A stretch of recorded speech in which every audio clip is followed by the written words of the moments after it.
اعوذ باللہ من الشیطان الرجیم بسم اللہ الرحمن الرحیم ان اللہ و ملائکتہ یصلون علی النبی یا ایہا الذین آمنوا صلوا علیہ وسلموا تسلیما اللہم صلی علی محمد وعلی آل محمد کما صلیت علی ابراہیم وعلی آل ابراہیم انک حمید مجید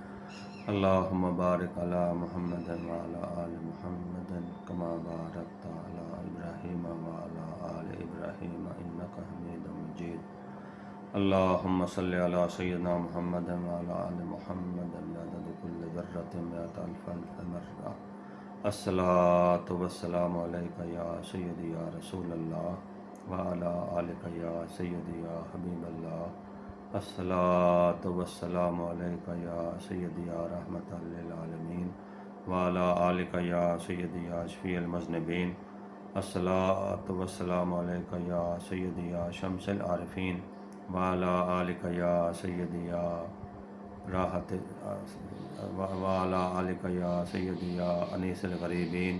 الصلاۃ والسلام علیک یا سیدی یا خاتم النبیین وعلی آلک یا سیدی یا خاتم المرسلین الصلاۃ والسلام علیک یا سیدی یا وسیلتنا فی الدارین وعلی آلک یا سیدی یا صاحب قاب قوسین الصلاۃ والسلام علیک یا سیدی یا محبوب رب المشرقین ورب المغربین وعلی آلک یا سیدی یا جد الحسن والحسین الصلاۃ والسلام علیک وعلی آلک وصحابک یا سید الانبیاء والمرسلین سبحان ربک رب العزت عما یصفون وسلام علی المرسلین والحمد للہ رب العالمین۔ نگاہ عشق و مستی میں وہی اول وہی آخر، وہی قرآن وہی فرقان وہی یاسین وہی طٰہٰ۔ شوق تیرا گر نہ ہو میری نماز کا امام، میرا قیام بھی حجاب میرا سجود بھی حجاب، بلغ العلا بکمالہ کشف الدجیٰ بجمالہ حسنت جمیع خصالہ صلوا علیہ وآلہ۔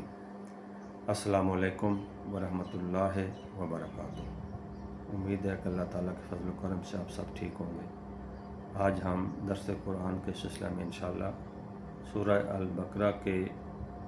30ویں رکوع کی تلاوت کریں گے، رکوع نمبر 30۔ ترجمہ دیکھیں گے، مفہوم کو سمجھنے کی کوشش کریں گے۔ اس رکوع میں کل 4 آیات مبارکہ ہیں۔ آیت نمبر 232 تا 235۔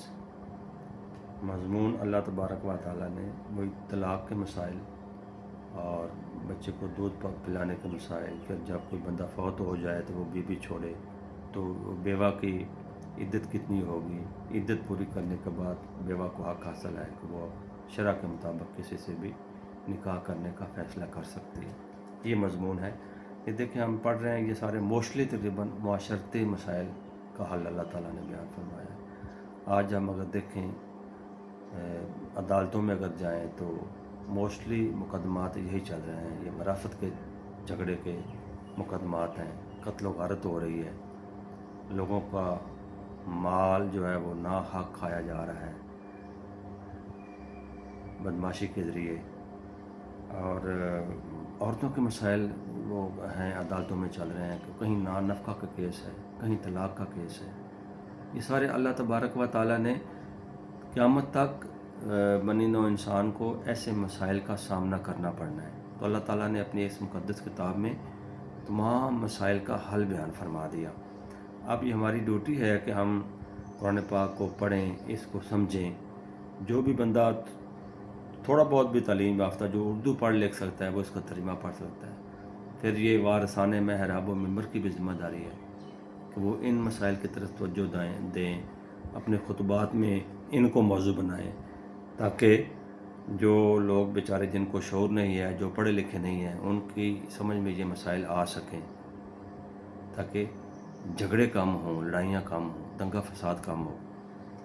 علماء کی ڈیوٹی بھی ہے اور ہماری ڈیوٹی بھی ہے کہ ہم خود بھی اس کا مطالعہ کریں، اور جہاں سے کچھ سمجھ نہ آئے تو پھر ہم مفتی صاحب کی طرف رجوع کریں۔ تو شروع کرتے ہیں، جی اللہ تعالی ہم سب کو توفیق دے۔ بسم اللہ الرحمن الرحیم۔ وَإِذَا طَلَّقْتُمُ النِّسَاءَ فَبَلَغْنَ أَجَلَهُنَّ فَلَا تَعْضُلُوهُنَّ أَن يَنكِحْنَ أَزْوَاجَهُنَّ إِذَا تَرَضَوْا بَيْنَهُم بِالْمَعْرُوفِ ذَلِكَ يُوعَظُ بِهِ مَنْ كَانَ مِنكُمْ يُؤْمِنُ بِاللَّهِ وَالْيَوْمِ الْآخِرِ ذَلِكُمْ أَزْكَىٰ لَكُمْ وَأَطْهَرُ وَاللَّهُ يَعْلَمُ وَأَنْتُمْ لَا تَعْلَمُونَ۔ اور جب تم عورتوں کو طلاق دو اور ان کی میعاد پوری ہو جائے، یعنی کہ عدت پوری ہو جائے، تو اے عورتوں کے والیو انہیں نہ روکو اس سے کہ اپنے شوہروں سے نکاح کر لیں جب کہ آپس میں موافق شرع رضامند ہو جائیں۔ یہ نصیحت اسے دی جاتی ہے جو تم میں سے اللہ اور قیامت پر ایمان رکھتا ہے۔ یہ تمہارے لیے زیادہ ستھرا اور پاکیزہ ہے، اور اللہ جانتا ہے اور تم نہیں جانتے۔ یعنی کہ جب عورت کو طلاق ہو جاتی ہے تو جب عدت پوری ہو جانے کے بعد اس کو حق حاصل ہے کہ وہ اپنے نکاح کا فیصلہ کرے موافق شرع کے مطابق، شریعت کے باہر نہیں۔ تو اللہ تعالیٰ نے عورتوں کے والیوں کو منع فرما دیا کہ تم ان سے منع نہ کرو، ان کو منع نہ کرو، چاہے وہ پہلے شوہروں کے ساتھ نکاح کرنا چاہیں، وہ حلالہ کے بعد جو ہم پچھلے رکوع میں پڑھ کے آئے ہیں وہ ان کا ڈیسیژن ہے، چاہے نئے شوہر کے ساتھ جو ان کو پسند ہو تو ان کی پسند کا خیال رکھا جائے، لیکن اس میں شریعت کی پابندی ضروری ہے۔ آگے اللہ فرما رہا ہے کہ یہ ان کے لیے نصیحت ہے جو اللہ اور قیامت پر ایمان رکھتے ہیں۔ اللہ پر ایمان، پہلے اللہ تعالیٰ کے محبوب نبی پر ایمان ہوگا تو اللہ پر ایمان قابل قبول ہے، ادروائز نہیں ہے۔ حضور سید عالم صلی اللہ علیہ وآلہ وسلم پر ایمان اللہ پر ایمان لانے میں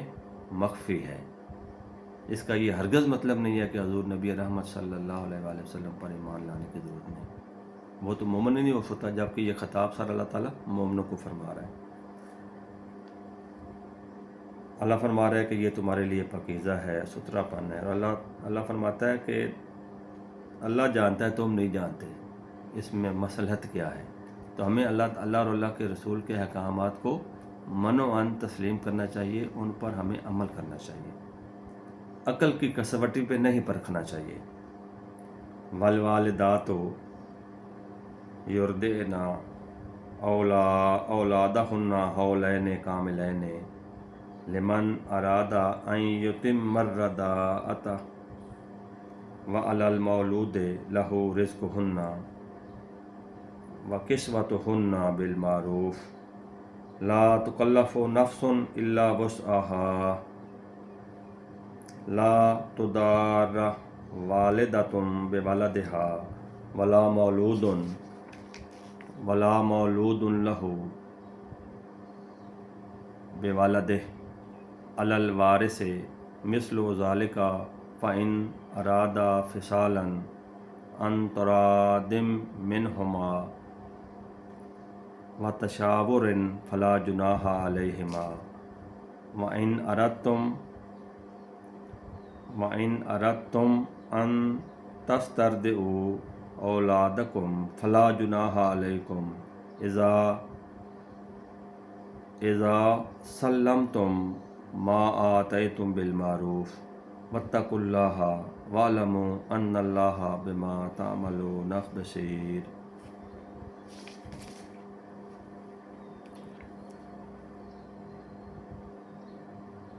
اور مائیں دودھ پلائیں اپنے بچوں کو پورے 2 سال، پورے 2 برس،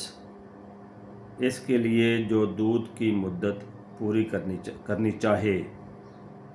اور جس کا بچہ ہے اس پر عورتوں کا کھانا اور پہننا حسب دستور کسی جان پر بوجھ نہ رکھا جائے گا مگر اس کے مقدور بھر۔ ماں کو ضرر نہ دیا جائے اس کے بچہ سے، اور نہ اولاد والے کو اس کی اولاد سے، یا ماں ضرر نہ دے اپنے بچہ کو اور اولاد والا اپنی اولاد کو، اور جو باپ کا قائم مقام ہے اس پر بھی ایسا ہی واجب ہوگا۔ پھر اگر ماں باپ دونوں آپس کی رضا اور مشورے سے دودھ چھڑانا چاہیں تو ان پر کچھ گناہ نہیں، اور اگر تم چاہو کہ دائیوں سے اپنے بچوں کو دودھ پلواؤ تو بھی تم پر مذائقہ نہیں، جبکہ جو دینا ٹھہرا تھا بھلائی کے ساتھ انہیں دے دو، ادا کر دو، اور اللہ سے ڈرتے رہو، اور جان رکھو کہ اللہ تمہارے کام دیکھ رہا ہے۔ اس میں دیکھیں جی، بچے کو دودھ پلانے کے مسائل اللہ تعالیٰ نے بیان فرما دیے کہ دودھ پلانے کی مدت اللہ تعالیٰ نے 2 برس مقرر کی، لیکن اگر میاں بیوی چاہیں اپنی رضامندی سے، بچے کی اگر صحت کو خطرہ نہ ہو تو 2 سال سے پہلے بھی دودھ چھڑوا سکتے ہیں۔ تو چاہے عورت مطلقہ ہو یا نہ ہو، اس کی بیوی ہو، اپنے بچے کو دودھ پلانا اس پر واجب ہے، بشرطے کہ خامند جو ہے بچے کا باپ وہ اجرت پر دودھ پلوانے کی استطاعت نہ رکھتا ہو، اجرت پر دودھ پلانے والی کوئی عورت موجود نہ ہو، یا بچہ ماں کے سوا کسی اور کا دودھ قبول نہ کرے، تو ایسی حالت میں ماں پر واجب ہے کہ وہ اپنے بچے کو دودھ پلائے، چاہے وہ طلاق یافتہ ہے، چاہے وہ اپنے خامند کے گھر ہے۔ ہاں، اگر وہ طلاق یافتہ ہے اور اس کا خامند جو ہے وہ استطاعت رکھتا ہے کسی دائی وغیرہ سے دودھ پلوانے کی، اور پھر بچہ بھی کسی اور کا دودھ قبول کرنے کے لیے تیار ہے، تو پھر خامند جو ہے وہ، اگر بیوی مطلقہ ہے، بیوی کو اگر وہ طلاق دے چکا ہے تو وہ اجرت پر دودھ پلوائے گا۔ اگر وہ کسی تیسری عورت کا دودھ پلوائے گا اجرت پر، اگر اس کی اصل ماں جو ہے وہ اسی اجرت پر دودھ پلوانے کے لیے تیار ہے تو پھر پہلے اس کی بچے کی ماں مستحق ہوگی۔ اگر وہ جو والد ہے بچے کا وہ استطاعت بھی رکھتا ہے اور اس کے باوجود اگر ماں دودھ خوشی سے پلاتی ہے بچے کو تو وہ مستحب ہے۔ مستحب وہ عمل ہوتا ہے جو اللہ کو پسند ہو، تو اللہ تعالیٰ کی پسند پر ساری دنیا واری جا سکتی ہے۔ اللہ تعالیٰ نے منع فرما دیا، نہ تو بندہ جو ہے وہ عورت کو تکلیف دے اس کی اولاد کی وجہ سے، یعنی کہ اگر بیوی کو وہ طلاق دے رہا ہے تو اس کو کوئی حق نہیں پہنچتا کہ وہ بچے کو چھینے، اور نہ ہی ماں کو یہ حق پہنچتا ہے کہ وہ والد کو اپنے بچے سے ملنے سے روکے۔ یہ کتنے اللہ تعالیٰ نے ہمیں سارے معاشرتی مسائل کا حل بیان فرما دیا۔ اگر ان پر ہم عمل کریں تو یقین کریں کہ یہ کیسز بھی ختم ہو جائیں عدالتوں میں سے، اور معاشرہ جو ہے وہ امن و سکون کا گہوارہ بن جائے، دنگا فساد ختم ہو جائے، قتل و غارت ختم ہو جائے۔ آگے اللہ تعالیٰ وہ فرما رہا ہے کہ اگر وہ چاہیں تو 2 سال سے پہلے دودھ چھڑوا سکتے ہیں۔ اللہ سے ڈرتے رہو، بے شک اللہ تعالیٰ تمہارے سارے کام دیکھ رہا ہے۔ اگر یہ کانسیپٹ ہمارے ذہنوں میں راسخ ہو جائے تو بہت سارے مسائل جو ہے وہ آٹومیٹیکلی ختم ہو جائیں۔ والذین یتوفون منکم ویذرون ازواجا یتربصن بانفسہن 4 اشہر وعشرا فاذا بلغن اجلہن فلا جناح علیکم فیما فعلن فی انفسہن بالمعروف واللہ بما تعملون خبیر۔ اور تم میں جو مریں اور بیویاں چھوڑیں وہ 4 مہینے 10 دن اپنے آپ کو روکے رہیں، یعنی کہ بیوہ کی عدت جو ہے وہ 4 مہینے 10 دن ہے۔ تو جب ان کی عدت پوری ہو جائے تو اے والیو، یعنی کہ ان عورتوں کے والیو، تم پر مواخذہ نہیں اس کام میں جو وہ عورتیں اپنے معاملہ میں موافق شرع کرے اور اللہ کو تمہارے کاموں کی خبر ہے۔ یعنی کہ بیوہ عورت بھی اپنی عدت پوری کرنے کے بعد اپنے نکاح کا جو ہے وہ کر سکتی ہے، اس کو حق حاصل ہے، اور اللہ تعالیٰ کے موافق شرع کے موافق اگر وہ کہیں کسی کے ساتھ بھی نکاح کرنے کے لیے تیار ہو یا ارادہ رکھتی ہو تو ان کے والیوں کو، ان کے ورثاء کو کوئی حق حاصل نہیں کہ ان کو منع کرے۔ ہاں اگر شریعت کے خلاف ہو رہا ہے تو پھر ان کو حق حاصل ہے۔ عدت کو دوران وہ جو بیوہ ہے وہ اپنا مسکن نہ چھوڑے بغیر کسی ٹھوس عذر کے، اور ہار سنگار بھی نہیں کرنا چاہیے، مہندی نہیں لگانی چاہیے، تیل وغیرہ بھی نہیں لگانا چاہیے اس کو، یعنی کہ بیوگی کی حالت میں ہی 4 مہینے 10 دن رہنا چاہیے۔ ولا جناح علیکم فیما اردتم بہ من خطبۃ النساء او اکننتم فی انفسکم علم اللہ انکم ستذکرونہن ولکن لا تواعدوہن سرا الا ان تقولوا قولا معروفا ولا تعزموا عقدۃ النکاح حتی یبلغ الکتاب اجلہ وَاعْلَمُوا أَنَّ اللَّهَ يَعْلَمُ مَا فِي أَنفُسِكُمْ فَاحْذَرُوا وَاعْلَمُوا أَنَّ اللَّهَ غَفُورٌ حلیم۔ صدق اللہ العظیم۔ اور تم پر گناہ نہیں اس بات میں جو پردہ رکھ کر تم عورتوں کے نکاح کا پیام دو یا اپنے دل میں چھپا رکھو۔ اللہ جانتا ہے کہ اب تم ان کی یاد کرو گے، ہاں ان سے خفیہ وعدہ نہ کر رکھو مگر یہ کہ اتنی بات کہو جو شرع میں معروف ہے، اور نکاح کی گرہ پکی نہ کرو جب تک لکھا ہوا حکم اپنی میعاد کو نہ پہنچ جائے، اور جان لو کہ اللہ تمہارے دل کی بات جانتا ہے۔ اللہ جانتا ہے جو کچھ تمہارے دلوں میں ہے۔ ان اللہ علیم بذات الصدور، اللہ تعالیٰ سینوں میں جو بھی ہمارے خیالات اٹھتے ہیں ان کو بھی جانتا ہے۔ اللہ جانتا ہے جو کچھ تمہارے دل میں ہے، تو اس سے ڈرو اور جان لو کہ بے شک اللہ بخشنے والا حلم والا ہے۔ اس آیت پاک میں اللہ تعالیٰ نے جو بیوہ عورتیں ہیں، پیچھے بیوہ عورتوں کے متعلق بیان ہو رہا تھا، تو جب تک ان کی عدت پوری نہ ہو، عدت میں وہ بالکل خاموشی سے رہیں، کسی سے نکاح کا وعدہ بھی نہ کریں۔ ہاں کوئی مرد ہے وہ خفیہ طور پر پیغام بھیج سکتا ہے، اعلانیہ نہیں کہہ سکتا، اور عدت کے دوران بہرحال اللہ تبارک و تعالیٰ نے منع فرمایا کہ کوئی جب تک میعاد پوری نہ ہو جائے، جب تک عدت پوری نہ ہو جائے، عدت کے بعد اس عورت کو بھی حق حاصل ہے، اور جو بندہ اسے نکاح کرنا چاہتا ہے وہ بھی خفیہ طور پر اپنا نکاح کا پیغام بھجوا سکتا ہے۔ دعا ہے کہ اللہ تبارک و تعالیٰ ہمیں صحیح معنوں میں قرآن پاک کے مفاہیم کو سمجھنے کی توفیق عطا فرمائے اور ان پر منوعاً عمل کرنے کی توفیق عطا فرمائے۔ اپنے محبوب نبی صلی اللہ علیہ وآلہ وسلم اور آپ کی آل پاک پر کثرت سے درود و سلام پڑھنے والوں میں شامل فرمائے، اپنا ذکر کثیر کرنے والوں میں پیدا فرمائے۔ قرآن پاک کی تلاوت کرنے میں، ترجمہ مفہوم بیان کرنے میں یقیناً ہم سے غلطیاں ہو جاتی ہیں، ہم اللہ تعالیٰ کی طرف رجوع کرتے ہیں کہ اللہ تبارک و تعالیٰ ہمیں اپنے محبوب نبی صلی اللہ علیہ وآلہ وسلم کے وسیلہ جلیلہ سے ہماری تمام غلطیوں، کوتاہیوں، گناہوں کو